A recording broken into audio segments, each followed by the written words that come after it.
হ্যাঁ, তো আপনি যখন ইউএস সিটিজেনকে বিয়ে করেন, যখন ওরা I-130 আর হুম, 485 এপ্লাই করে, 485 টা যখন আপনি এপ্লাই করবেন, you are authorised to stay. যখন আপনি যদি অ্যাসাইলাম আপনার হুম, পেন্ডিং থাকে আর আপনি এক্সিট করে ফেলেন দেশ, then your asylum application is deemed abandoned. So একটু টাইম লাগতে পারে কারণ ওটা সিবলিং হুম, ক্যাটেগরি। এখন মনে হুম, হয় প্রায়োরিটি ডেট ওটা হুম, 2009 হুম, বা 10। হুম, হুম। সো ওটার একটু টাইম লাগে। সো ইউজুয়ালি অ্যাজাইলাম থাকা অবস্থায় আসলে আমেরিকার বাইরে ট্রাভেল করাটা ঠিক না। আহ, জি, সো জি। উনার উচিত হবে একবার যদি আপনি ধরেন যে দেশ থেকে আপনি অ্যাজাইলাম নিয়ে এসেছেন যদি আরো সে দেশে আপনি ফিরে যান তাহলে তো এটা অ্যাবান্ডনই ধরে নেওয়া হয়। আবার সামটাইমস হুম, হয়তো অ্যাডভান্স প্যারোল নিয়ে অনেকে যাওয়ার চেষ্টা করতে পারে বাট হুম। না যাওয়াই ভালো। দর্শক আছেন টেলিফোনে, আপনার টেলিফোনটিও নিতে চাই। দর্শক প্রশ্ন করুন। হ্যালো, আসসালামু আলাইকুম। হুম, ওয়ালাইকুম আসসালাম। জি, আমার একটা প্রশ্ন ছিল যে আমার একটা কাজিন বাংলাদেশ থেকে আমেরিকায় আসছে। তো ওনার সঙ্গে সিটিজেন একজনের বিয়ে হুম, আ প্রস্তাব হইছে আরকি। তো আগামী কয়েকদিনের মধ্যে বিয়ে। হুম। তো টুরিস্ট ভিসায় আমার রিলেটিভ আসছে। সে বিয়ে করে কি এখানে থেকে যেতে পারবে? নাকি বাংলাদেশে আবার ব্যাক করে সেখান থেকে অ্যাপ্লিকেশন করতে হবে? দ্যাটস দ্য ইম্পর্টেন্ট কোয়েশ্চেন এবং এটি নিয়ে আমাদের অ্যাটর্নি আজকে কথা বলতে চেয়েছিলেন। সেটি হলো অ্যাডজাস্টমেন্ট অফ স্ট্যাটাস এর বিষয়টি। অ্যাটর্নি রাজা বোস, তিনি বাংলাদেশে ফেরত যেতে হবে নাকি এই যে আসলেন বিয়ে শাদী করেই মোটামুটি সিটিজেন ইউএস হয়ে তারপর? সিটিজেনের কে বিয়ে করেছে না? জি। হ্যাঁ, তো আপনি যখন ইউএস সিটিজেনকে বিয়ে করেন, যখন ওরা I-130 আর হুম, 485 এপ্লাই করে, 485 টা যখন আপনি এপ্লাই করবেন, you are authorised to stay. Okay. The moment you apply for 485. তো ইউএস সিটিজেন হলে আমি সাজেস্ট করব এখানে থেকেই করে নিতে। কিন্তু যেটি বলছিল যে এখন অ্যাডজাস্ট করতে হলে আপনাকে আগে আপনার কনসুলার অফিসে অর্থাৎ আপনার দেশে যেতে হবে, তারপর করতে হবে। এটা কি ইউএস সিটিজেন বিয়ে করলে প্রযোজ্য নয় এমনটি? It does not go towards মানে USCIS A in family reunification একটা intent আছে। হুম, না। It goes against that. এরকম না they are not allowed to apply for adjustment of hmm, status এখানে। তো আমি সাজেস্ট করব হুম, বিয়ে যদি হয়ে গেছে দুটোই একসাথে এপ্লাই হুম, করে। ওভারস্টে ইউজুয়ালি ফরগিভ হয়ে যায় যখন ইউএস সিটিজেনকে বিয়ে করেছে। আমার ভ্যালিড এন্ট্রি আছে। তো আমি সাজেস্ট করব এখানে থেকেই করে হুম। নিতে। But obviously as always go to a lawyer. ওকে। আশরাফুর রহমান যিনি প্রশ্নটি করেছিলেন তার এক বন্ধুর জন্য, তিনি বলছেন গত ৩ বছর ধরে তার বন্ধুর অ্যাফার্মেটিভ অ্যাজালাম পেন্ডিং আছে, অর্থাৎ ৩ বছর ধরে এটি পেন্ডিং আছে, কিন্তু তার কাছে কানাডার একটা বৈধ টিআরবি টেম্পোরারি রেসিডেন্ট ভিসা আছে কানাডার। তিনি আসলে আইনি পরামর্শটা আপনাদের কাছ থেকে জানতে চাচ্ছেন। তিনি যদি এখন বাংলাদেশে ফেরত যান, যেহেতু তার অ্যাফার্মেটিভ অ্যাসাইলামটা পেন্ডিং আছে, তারপর তিনি কানাডায় চলে যান এই টিআরভির জন্য, তাহলে সেটি কোনো আইনি জটিলতা তৈরি করবে কিনা? কিন্তু যখন আপনি যদি অ্যাসাইলাম আপনার পেন্ডিং থাকে আর আপনি এক্সিট করে ফেলেন দেশ, then your asylum application is deemed abandoned. Okay. তো I'm not a Canadian immigration lawyer, তো আমি কানাডার ব্যাপারে জানবো না। But definitely he can leave the country with no issues. Okay. Leave the United States with no অর্থাৎ আপনি issues. আমেরিকার এবং কানাডার সিস্টেম যেহেতু আলাদা, এবং আপনার আমেরিকার এই ইস্যুটি কানাডাতে কোনো ইফেক্ট ফেলবে না। আপনি সেখানে গিয়ে যদি আপনার বৈধ বৈধ টিআরভি থাকে আপনি অবশ্যই কানাডায় যেতে পারবেন। তারপর কানাডার কোনো একজন অ্যাটর্নির সঙ্গে কথা বলতে হবে এই বিষয়টি নিয়ে, কানাডার সিস্টেম যারা জানেন। বাট আমেরিকার কোনো আপত্তি নেই, আমেরিকার কোনো আপত্তি নেই, আমাদের অ্যাটর্নির কোনো আপত্তি নেই, আমাদেরও কোনো আপত্তি নেই। আপনি নিশ্চিন্তে যেতে পারবেন। সৈয়দ আলমাস্টুল্লাহ আসিফ মর্তুজা, আপনি কিছু যোগ করতে চান এই বিষয়টাতে? না আসলে আপনি নাজুক তো বলেই দিলেন যে আসলে এটা আসলে জি। কানাডিয়ান দেশের যে রেগুলেশন সেটা আসলে এখানে আসবে। সো ইউজুয়ালি অ্যাজাইলাম থাকা অবস্থায় আসলে আমেরিকার বাইরে ট্রাভেল করাটা ঠিক না। আহ, জি, সো জি। উনার উচিত হবে একবার যদি আপনি ধরেন যে দেশ থেকে আপনি অ্যাজাইলাম নিয়ে এসেছেন যদি আরো সে দেশে আপনি ফিরে যান তাহলে তো এটা অ্যাবান্ডনই ধরে নেওয়া হয়। আবার সামটাইমস হয়তো অ্যাডভান্স প্যারোল নিয়ে অনেকে যাওয়ার চেষ্টা করতে পারে বাট না যাওয়াই ভালো। জি।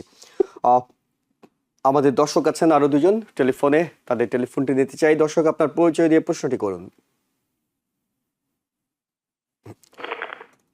হ্যালো। হ্যালো, আমরা শুনতে পাচ্ছি, আপনি প্রশ্নটি করুন। আসসালামু আলাইকুম, আমি সিলেট থেকে বলছি। আমরা শুনতে পাচ্ছি, আপনি প্রশ্নটি করুন। জি, আমার প্রশ্নটি হলো আমি I-1 করছি আহ, সে, আগস্টের 1 তারিখ। তো আজকে প্রায় 1 বছর।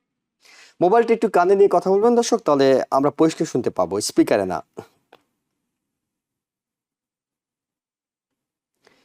মোবাইলটি কানে নিয়ে প্রশ্নটি করুন, আমরা পরিষ্কার শুনতে পাবো আপনাকে। জি বলুন। আপনি শুনতেছেন ঠিক মতো?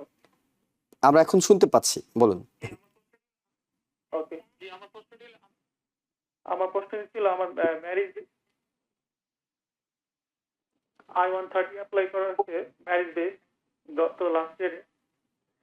তো প্রায় 1 বছরের 1 মাস কম হয়। তো এটা কতদিন লাগবে অ্যাপ্রুভ হতে? কবে করেছেন আবেদন?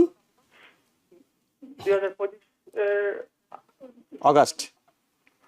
আগস্টে আমি রিসিভ লেটার পাইছি 22 তারিখে। আচ্ছা, ম্যারেজ বেসড আবেদনটি আপনি করেছেন, এই তো? জুলাই। বিয়ে করেছেন আপনি? Citizen or green card?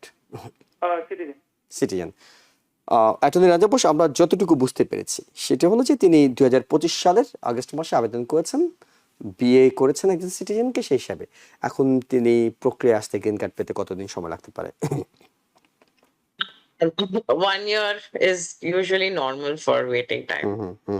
আমি সাজেস্ট করব টাইম লাগবে, এখন একটু লাগতে পারে আরো কমাস। আরেকজন দর্শক আছেন টেলিফোনে, তার টেলিফোনটি নিতে চাই। দর্শক, প্রশ্ন করুন। হ্যালো হ্যালো জি, আমরা শুনতে পাচ্ছি, আপনি প্রশ্নটি করুন দয়া করে। আমার নাম মোহাম্মদ রহমান। জি। আচ্ছা, আমার 2টা প্রশ্ন আছে। হুম। একটা হচ্ছে আমার ফ্যামিলির জন্য, ভাই বোনের জন্য অ্যাপ্লাই করছিলাম 2020 সো অনলি রিসিভ লেটার পাইছি। 2000 কততে করেছেন? 2020? 17 হ্যাঁ। তো জি। এখন পর্যন্ত কোনো পাই নাই, রিসিভ লেটার পাইছি, আর কোনো কিছু পাই নাই। আপনার ভাইয়ের জন্য করেছেন? ভাই বোনের জন্য, হ্যাঁ। ভাই বোনের জন্য। জি, অ্যাটর্নি রাজা বোস, খুবই সহজ প্রশ্ন। 2017 সালে তিনি তার ভাই বোনের জন্য আবেদন করেছেন, রিসিভ লেটারটা পেয়েছেন, কিন্তু এরপর আর কোনো আপডেট নেই। এই আপডেটটা কবে নাগাদ হতে পারে? 2017 সাল, 17 সাল, 17। হ্যাঁ, স্যার একটু টাইম লাগতে পারে, কারণ ওটা সিবলিং ক্যাটাগরি। এখন মনে হয় প্রায়োরিটি ডেট ওটা 2009 বা 10। সো ওটার একটু টাইম লাগে। জি, একবারে শেষ প্রশ্নটি আপনার কাছে করতে চাই অ্যাটর্নি রাজা বোস, সেটি হলো, আমরা অ্যাডজাস্টমেন্ট অফ স্ট্যাটাসের বিষয়টা নিয়ে কথা বলছিলাম। যাদেরকে এটি তো শোনা গিয়েছিল যে আপনি আমেরিকাতে বসে গ্রিন কার্ড পাওয়ার জন্য অপেক্ষা করার কোনো সুযোগ নেই, আপনাকে আপনার দেশে চলে যেতে হবে, সেটির আপডেট কি? সবাইকে যাওয়া শুরু করেছেন, নাকি সবাই অপেক্ষা করছেন? হ্যাঁ, ওটার অ্যাকচুয়ালি ক্লারিফিকেশন রিলিজ করেছিল USCIS কি ওটা কেস বাই কেস দেখা হবে। আর it was only a memo and a policy reminder to USCIS officers. USCIS cannot make law. ওরা ল ক্রিয়েট করতে পারে না। Adjustment of status and the ability to stay here and apply for a green card and work, যখন আপনি green কার্ডের জন্য wait করছেন, it is a law made by Congress. তো ওইটাকে ওভারটার্ন করতে পারে না USCIS, but it was more of a reminder কি কেস বাই কেস দেখতে হবে, every case is very different and adjustment of status is not an automatic given. তো ওই জন্য ইট ডাজন্ট মিন কি বেরোতে হবে and they can not apply. But in my experience ওরা কয়টা কোয়েশ্চেন জিজ্ঞেস করছে, কেন এখান থেকে অ্যাপ্লাই করেছো, কেন জাননি, বাট ইট ইজ নট কি এখান থেকে অ্যাপ্লাই করা যাবে না একদম। অনেক ধন্যবাদ। আরেকটি ছোট্ট প্রশ্ন নিতেই হচ্ছে, আমি আমার মেয়ের জন্য অ্যাপ্লাই করেছি, 13 মাস হয়ে গেছে, এখন পর্যন্ত রিসিভ লেটার পাইছি, আমার এখন কি করণীয়? আমি সিটিজেন, তিনি তার মেয়ের জন্য, সন্তানের জন্য আবেদন করছেন, 13 মাস আগে রিসিভ লেটারটা পেয়েছেন, কি করবেন? আমি এখন কবে অ্যাপ্লাই করেছে? 13 মাস আগে। জি, 13 মান্থ। আমার মনে হয় ক্যাটাগরিটা আমার মনে হয় আবার দেখতে হবে। আই থিংক अगेन ক্যাটাগরি 2019 বা 2020 চলছে এখন ওটার। জি, তার মানে আপনাকে আরো একটু অপেক্ষা করতে হচ্ছে। একজন দর্শক প্রশ্ন করেছেন কিন্তু আমরা পড়তে পারছি না, দুঃখিত দর্শক, কারণ আপনি আরবিতে লিখেছেন, তো আরবিতে আমরা পড়তে পাই না, সেই ক্ষেত্রে উত্তর দিতে পারছি না। আগের যে দর্শকটা কানাডার বিষয়ে প্রশ্ন করেছিলেন, কানাডাতে তিনি বলছেন যে কানাডা এবং আমেরিকার মধ্যে থার্ড পার্টি একটা এগ্রিমেন্ট আছে, সেটি কোনো সমস্যা হবে কিনা, এই বিষয়ে আপনাদের কোনো কিছু জানা আছে কিনা? হ্যাঁ, হতে পারে, কেননা আম, একটা কান্ট্রি যদি অ্যাসাইলাম রিজেক্ট করে আর একটা country can take a look at that, ওদের পুরো মানে অ্যাক্সেস আছে, এরকম নাকি অন্য কান্ট্রি পুরো রিজেক্ট করবে, but they have access of sharing information. তো ওর হ্যাঁ, যখন আপনি এক্সিট করবে ডেফিনেটলি কানাডার কাছে হয়তো ইনফরমেশন থাকবে কি আপনি এখানে অ্যাসাইলাম অ্যাপ্লাই করেছিলেন। That is something that happens, yes. Or they do share information, so might be an issue during Canadian entry, but again, I'm not a Canadian immigration lawyer, so I don't know. So অবশ্যই আপনাকে এই বিষয়ে অভিজ্ঞ একজন অ্যাটর্নির পরামর্শ নিতেই হচ্ছে, কারণ হলো বিষয়টি দুটি দেশের মধ্যে এবং কোন কোন বিষয়গুলো এগ্রিমেন্টে আছে এটি অ্যাটর্নি আপনাকে পরামর্শ দিতে পারবেন, সরাসরি কথা বললেই এটি সম্ভবত সবচেয়ে বেটার হবে।